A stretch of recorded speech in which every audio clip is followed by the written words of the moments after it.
En 1928, le photographe préféré des surréalistes est une machine, le photomaton, une invention américaine tout juste arrivée à Paris. André Breton, Paul Éluard, Louis Aragon découvrent aussitôt l'usage créatif de l'automate qui met l'autoportrait à la portée de tous.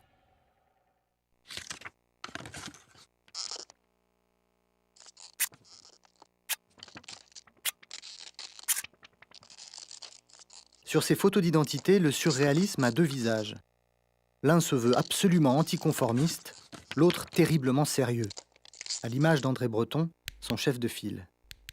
Le même mélange de gravité et d'humour marque leur relation à la photographie. D'un côté, ils sont fascinés par la rigueur, l'objectivité froide de l'appareil dont l'automatisme rejoint leurs propres expériences sur l'écriture. L'écrivain surréaliste n'étant lui-même, selon André Breton, qu'un modeste appareil enregistreur, sans plus de talent qu'un miroir ou une porte.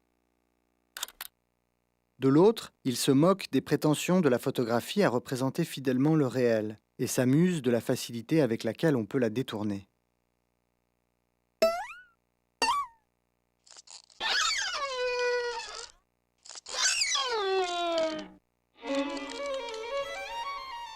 Man Ray. Kiki de Montparnasse métamorphosé en violon d'Ingres grâce à un peu d'encre de Chine.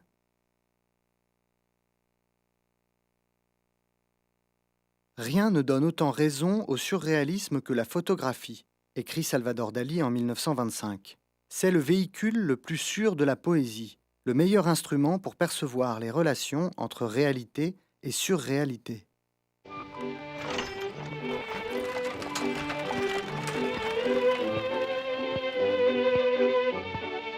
Document brut, la photographie permet de capter la poésie involontaire des toiles peintes des fêtes foraines,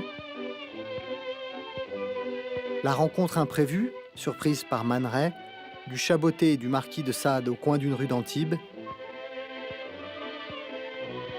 ou encore l'arrangement bizarre d'une vitrine de pharmacie.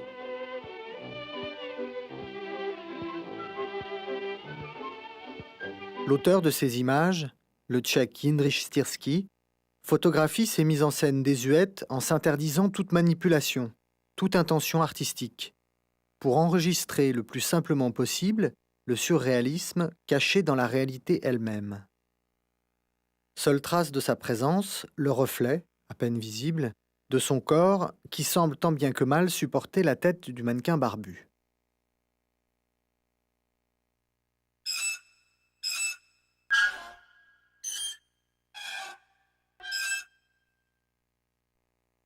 Une autre vitrine, Parabole optique, du photographe mexicain Alvarez Bravo, 1931. Rien ne semble pouvoir échapper au regard croisé de ces yeux artificiels qui remplissent et définissent le cadre. Rien sauf ce détail. L'image est tirée à l'envers.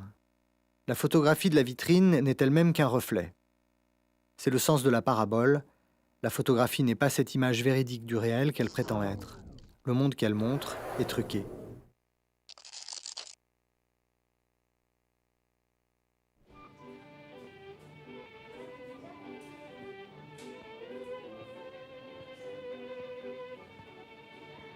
Son truc le plus extraordinaire est tellement énorme qu'on n'y fait même plus attention.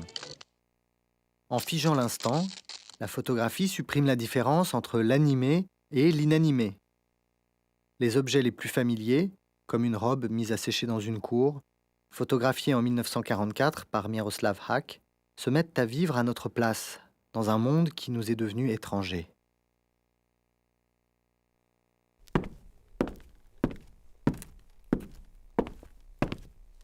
Un monde habité par des fantômes.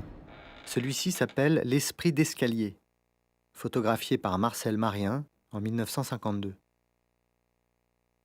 Il n'y a dans ces images aucune présence humaine, comme si le monde des objets attendait que nous ne soyons plus là pour révéler son inquiétante étrangeté. Mais parfois cela ne suffit pas. Pour surprendre la statue du maréchal Ney à Paris, en 1932, Brassailles a dû attendre que vienne la nuit.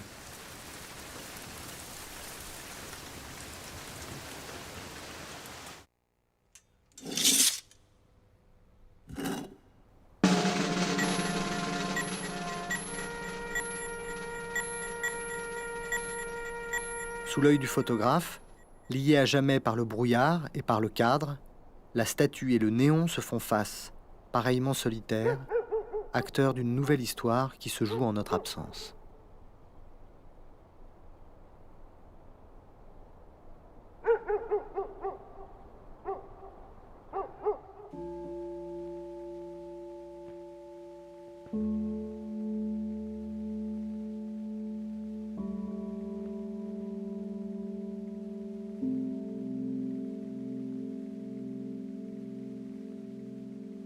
Dans ce monde d'objets, l'homme est autorisé à refaire son apparition, mais uniquement comme un objet parmi d'autres.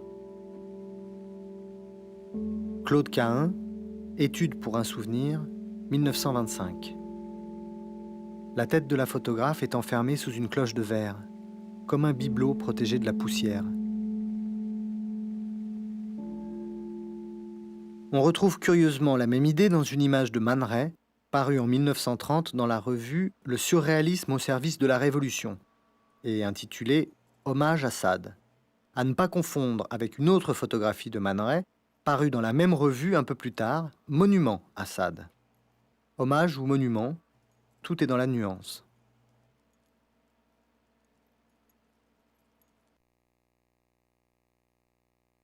Tête sans corps ou corps sans tête, d'une façon ou d'une autre, l'homme surréaliste est toujours découpé le long de cette ligne qui passe entre le corps et la tête, l'instinct et la raison.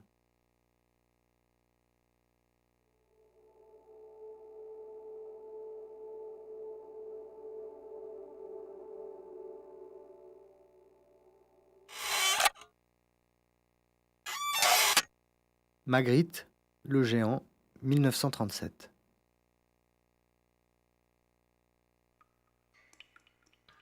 Deux autres hommes sans tête, photographiés en 1935 par Dora Maar. Le premier l'a perdu dans une bouche d'égout. C'est le réel lui-même, saisi au bon moment, qui découpe.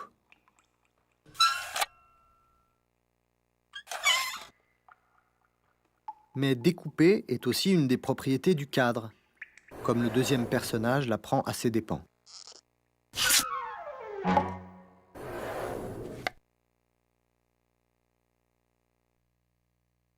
Livourne, 1936. Un homme lit son journal. Henri Cartier-Bresson se tient à quelques pas. Entre son objectif et la tête de l'homme, le bas d'un rideau. Calcul ou coïncidence, en jouant de la position et de la distance, le photographe remplace la tête de l'homme par le bas du rideau, donnant naissance à un être à la fois banal et inquiétant, un monstre de notre temps.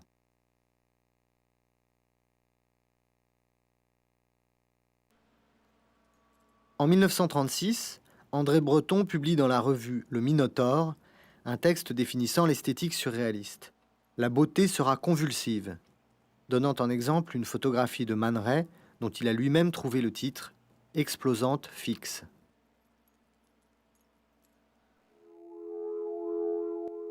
On connaît deux autres clichés pris lors de la même séance. Des instantanés propres, nets et sans grand intérêt, sinon pour les amateurs de flamenco.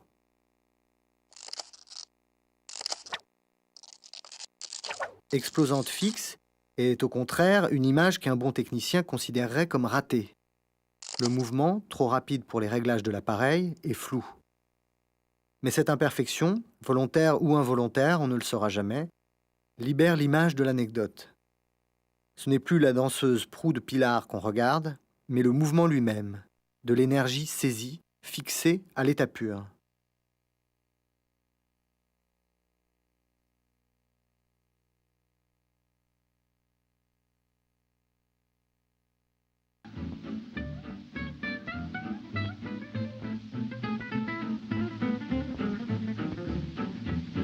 Man Ray est un touche-à-tout. Peintre, cinéaste, photographe quasi officiel du mouvement, il n'en fera jamais partie, préférant le plaisir à la théorie, l'expérimentation libre à la discipline de groupe imposée par André Breton. Le retour à la raison, 1924. Man Ray observe le jeu de la lumière et de l'ombre sur une boîte d'œufs, puis sur le buste de son modèle, Kiki de Montparnasse.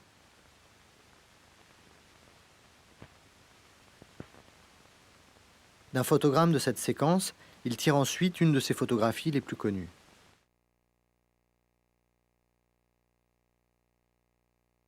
Figé, le dessin de l'ombre prend l'air sauvage d'un masque rituel ou du pelage d'un grand prédateur.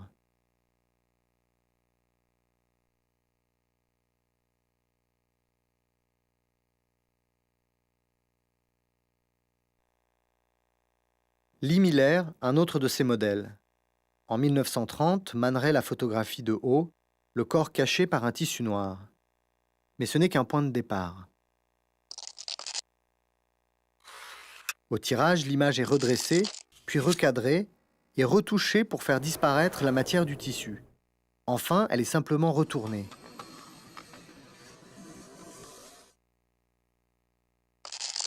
Les repères familiers du visage sont toujours là, mais pas à leur place. Lee Miller est devenue une humanoïde d'une espèce inconnue. À l'inverse, Lee Miller photographié d'en bas, le visage rejeté en arrière. La photo est ensuite recadrée, rendant la véritable position du modèle incompréhensible. L'image s'appelle anatomie. La photographie agit comme un scalpel, taillant dans les apparences pour en dégager cette masse de chair et de muscles, un peu mystérieuse et tout à fait phallique.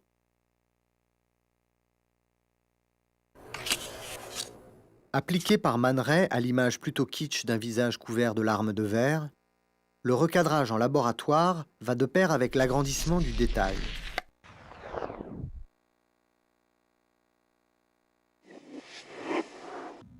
À la manière d'un microscope, le gros plan ouvre les portes d'un autre monde où les formes et les matières prennent le pas sur le sens.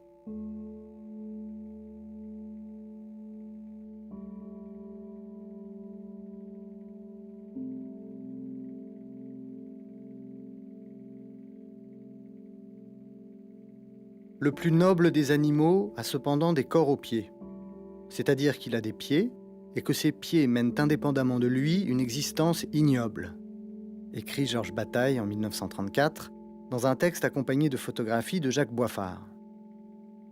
Ici, le gros plan ne cherche pas, comme chez Man Ray, à étonner ou à séduire, mais à choquer en nous montrant ce que l'on ne veut pas voir, cette matière basse dont nous sommes faits.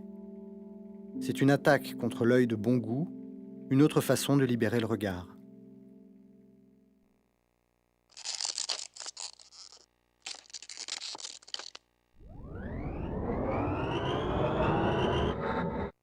Il n'y a pas de différence entre une bouche d'homme, photographiée par Roger Paris, et une bouche de poisson, photographiée par Jean Painlevé, le pionnier de la photographie scientifique. Et qu'y a-t-il de plus humain que ce petit animal triste, probablement un fœtus de tatou, dans lequel la photographe Dora Maar nous invite à reconnaître notre monstrueuse nature.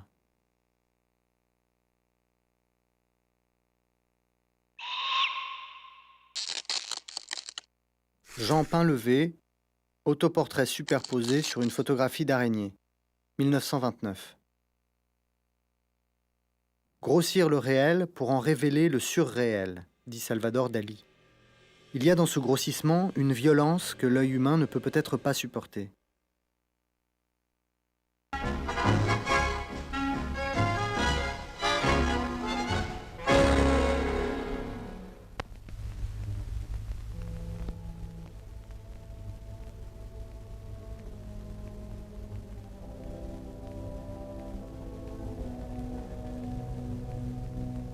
Que faire alors, sinon fermer les yeux et chercher refuge dans les mondes intérieurs?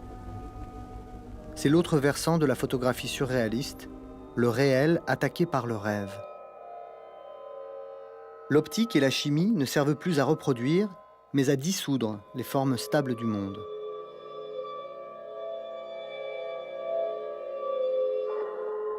La distorsion numéro 34 d'André Kertész appartient à une série de photographies réalisées en 1933 à l'aide de miroirs déformants. C'est un travail de commande pour une revue qui a fourni miroirs et modèles. Un procédé à mi-chemin entre les montres molles peintes par Salvador Dali et les miroirs déformants des attractions de foire.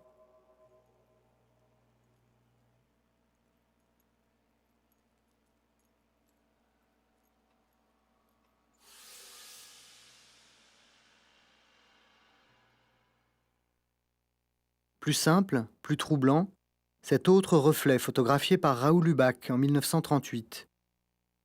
Le visage d'Agui, sa femme, en plein soleil, se perd dans la pénombre d'un miroir au teint endommagé.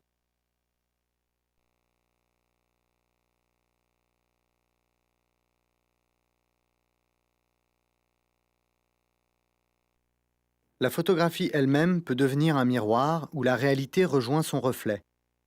Moi et moi, d'André Arfaud. Le dédoublement est obtenu en exposant le même négatif 2 fois. Au XIXe siècle, on appelait ce procédé ghost photography, photographie fantôme. Mais ici, il n'est pas question de spectre. Le dédoublement est celui du conscient et de l'inconscient, de l'homme qui dort et de l'homme qui veille.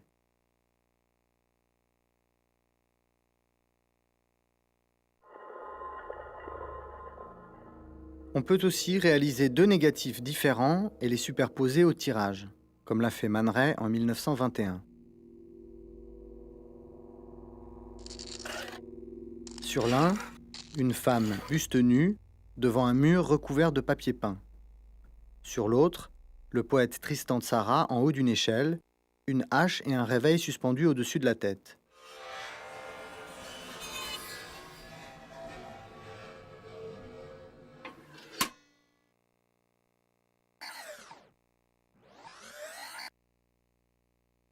Les regards, les attitudes, les positions des mains, parfaitement ajustées, donnent un air d'évidence à une image impossible qui associe, comme dans un jeu de mots visuels, l'échelle de bois et l'échelle des personnages.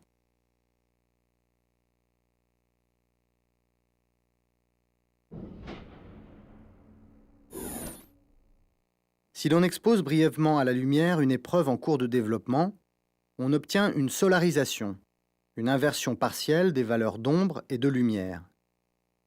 L'effet stylise les contours et donne à l'image photographique un cachet graphique, artistique. Mais c'est un procédé incontrôlable. La chimie fait ici ce qu'elle veut. Comme le dit si bien le titre de cette solarisation réalisée par Man Ray en 1929, « Primat de la matière sur la pensée ».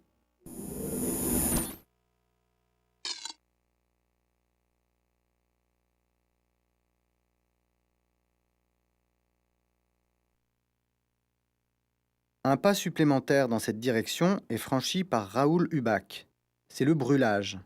La plaque de verre d'un négatif exposé est chauffée pour faire fondre l'émulsion. C'est, dit Hubac, un automatisme de destruction, une dissolution complète de l'image vers l'informel absolu. J'ai traité de cette manière la plupart de mes négatifs. Le résultat a été le plus souvent décevant, sauf dans un cas où une femme en maillot s'est transformée en déesse foudroyante. La nébuleuse 1939.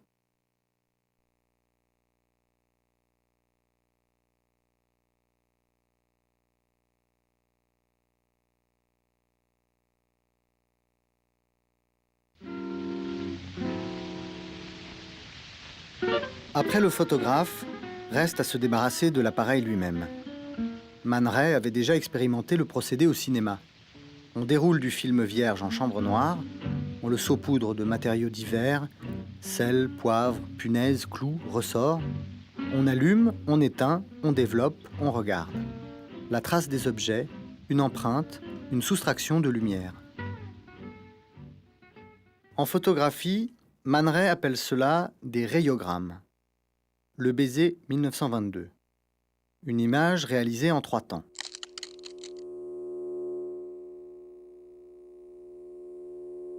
D'abord les mains, posées à plat sur le négatif, une plaque de verre de grand format en chambre noire. Puis les 2 visages s'embrassant. Man Ray lui-même et Kiki, de Montparnasse, eux aussi à plat, une position acrobatique. Mais les empreintes des mains et des visages restent trop littérales, trop lisibles. Aussi sont-elles brisées et recomposées par 2 objets étranges. En fait, 2 cuves servant au produit de développement, qui imposent une autre dualité, géométrique et formelle.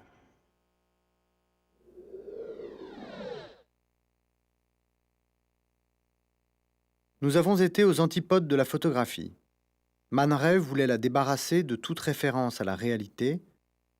Moi, je cherchais la surréalité dans la réalité même, écrit Brassai, l'auteur de cette photographie de 1932, Le phénomène de l'extase. Mais pour aller au bout de cette recherche du surréel, une image, fût-elle la plus belle, ne suffit pas.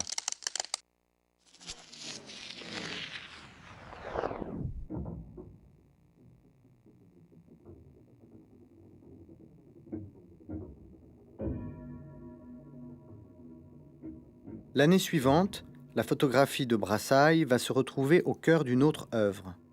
Entourée de 24 autres photographies de visages humains, de 4 visages de statues, de 16 oreilles d'hommes, d'une chaise en équilibre et d'une aiguille moderne style.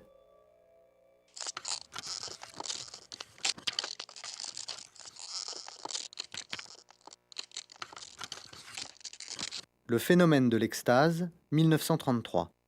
Photomontage de Salvador Dali. C'est une collection d'images trouvées, détournées de leur véritable sens dans la plus pure tradition surréaliste. Les photographies des visages renversés évoquent l'extase de manière directe. D'autres sont plus énigmatiques. Les oreilles, empruntées au tableau d'identité judiciaire de Bertillon, ne prennent leur sens que si l'on sait que pour Dali, l'oreille est l'organe toujours en extase.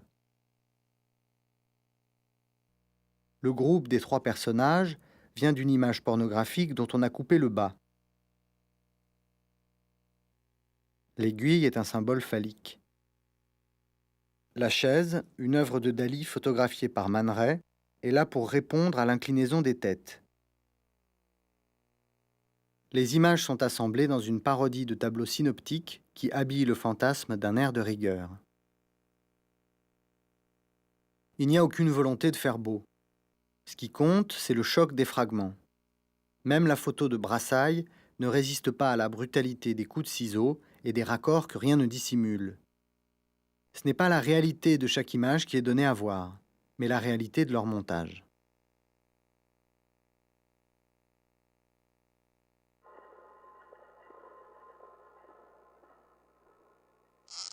Dans le monde du rêve, il en va tout autrement.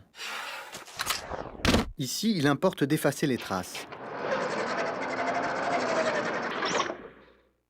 La petite Minerve de carte postale trouve tout naturellement sa place dans ce photomontage de Dora Maar, à la bonne échelle et à la bonne distance de l'étrange couple de 2 garçons qui occupent le premier plan.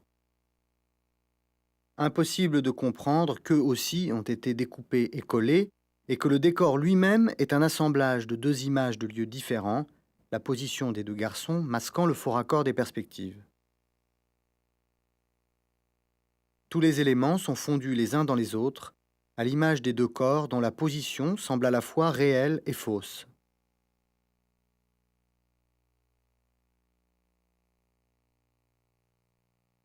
Rien ne semble plus éloigné de l'onirisme élaboré de Dora Maar que le réalisme apparemment désinvolte de cette photographie de Jindřich Styrský.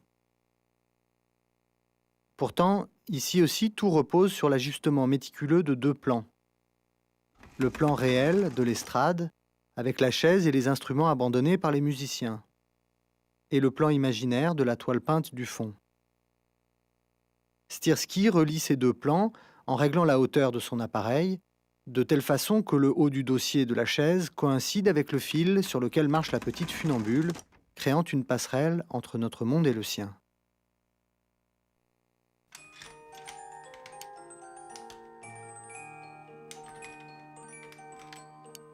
Trouver le surréel dans le réel, ou le réel dans le rêve, ne dépend en fin de compte que de la position du photographe.